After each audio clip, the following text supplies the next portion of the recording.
Welcome to RunJob Software's presentation of generating a letter. Let's get right to it.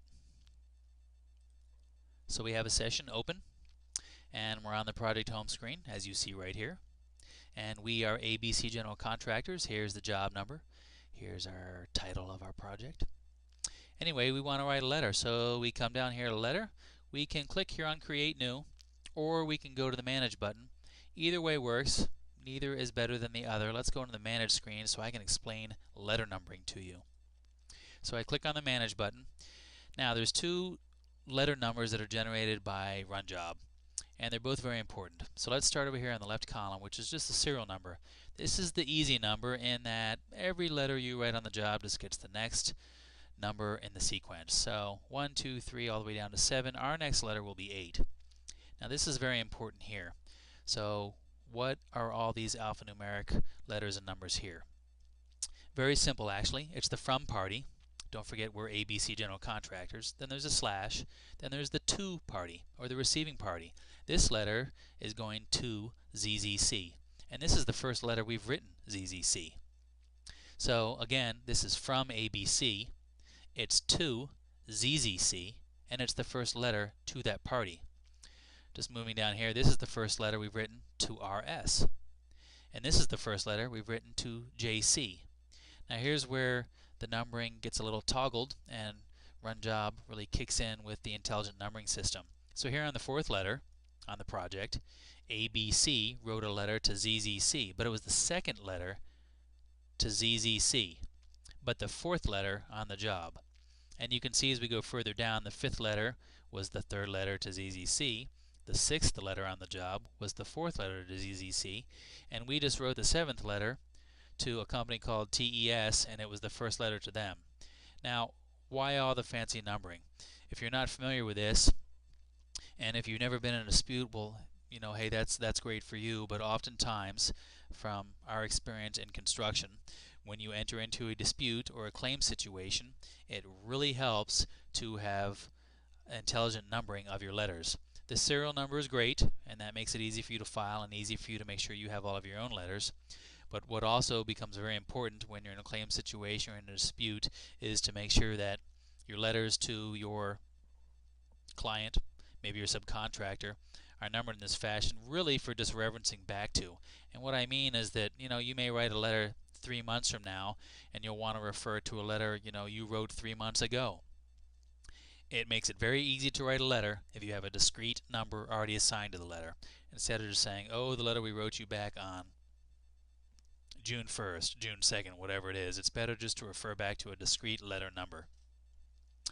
All that being said, that's why we number these letters this way, and that's why in all of your letters, both of these numbers will be displayed. So let's write a letter.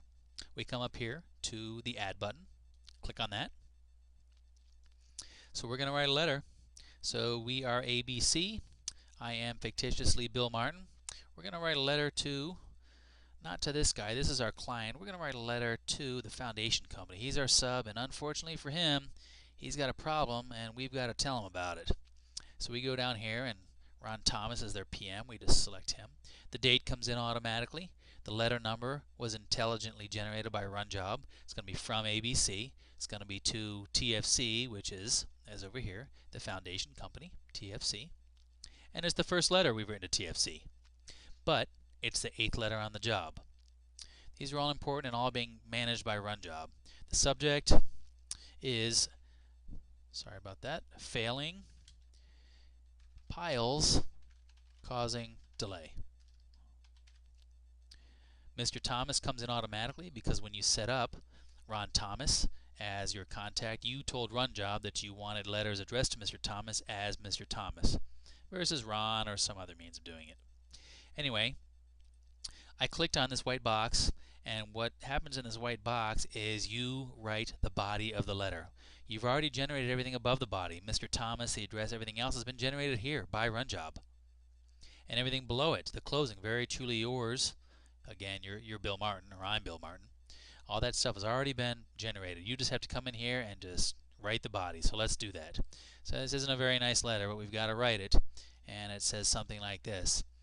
Mr. Thomas, please be advised that we conducted tests today on your installed piles, and 4 of them did not meet the minimum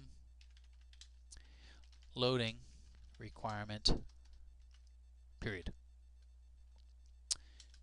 These piles must immediately be removed and replaced. And then we follow up with kind words such as, please be advised that any time or cost impacts associated with your remedial, I'll spell it incorrectly, with your remedial efforts shall be, please be advised that any time or cost impacts associated with your remedial efforts shall be at your expense. That's our letter. And again, I spelled this wrong because we're going to learn how to use spell check real quick. So we're done with the letter. Come down here, the closing, very truly yours. CC line, we want to copy the file. We'll call it the letter file. And the enclosure line, well, we don't have any enclosures, so we just put none. Now, do we have any spelling mistakes? Let's go find out. We know we do, but we just want to show you how to use spell check real quick. You click here, and down here it says check spelling. We'll click on that. So it goes through here and it looks, and it found it. Remedial is spelled incorrectly. It wants to change it to remedially. We don't want that. We just want to put remedial. I guess we can select it right here. And we click change to. And it makes the change, as you can see right here. And we're finished checking it, so we click finish. So now we're done. We like the letter. We go down here to save and print. Click on that. Comes up on the screen, and there it is. Comes on our run job generated letterhead, and there's your letter number. There's your serial letter number.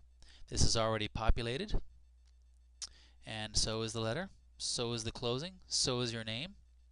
The footer down here gives you the page numbering and the letter number, and it's all done. All you have to do now is hit print. In Chrome, you just hover down here in the corner, you hit the little printer, and it'll print. You print the letter, you sign it, you mail it off, or you scan it off, or however you hand it off, however it's going to be, you take care of it in that way. Comes back here, we just save and exit to Project Home. Let's make sure it hit the log. So we're back on the Project Home screen. Let's go to Manage. That'll take us to the log. There it is. It's the 8th letter. There's the letter number, the date, the from party, the to party. All looks good to us. So we can generate a log right here. Hit on this printer icon. There's your log. These logs are really handy because you can put it in the top of your letter file, or you can hand it to your project manager, or to your project engineer, to your client, to your sub, to your boss, whomever that is. And there's your log. Back here on the Project Home, there is another way to get to that same log. Here on the Project Home screen, you can click on Print Log right here, and you'll see that it generates the same log. In Run Jobs, sometimes those buttons create 2 different logs. Here, normally we would, like say on the RFI log, we have 2 different reports. One which just prints a very simple report like you see here with just the title and the number. Also on the RFI submodule, you can actually see the whole body of the RFI, the question and the answer. But with a letter, a lot of times letters are long, and this report would just be too cumbersome. So that concludes our presentation of how to generate a letter in RunJob. Thank you for your time.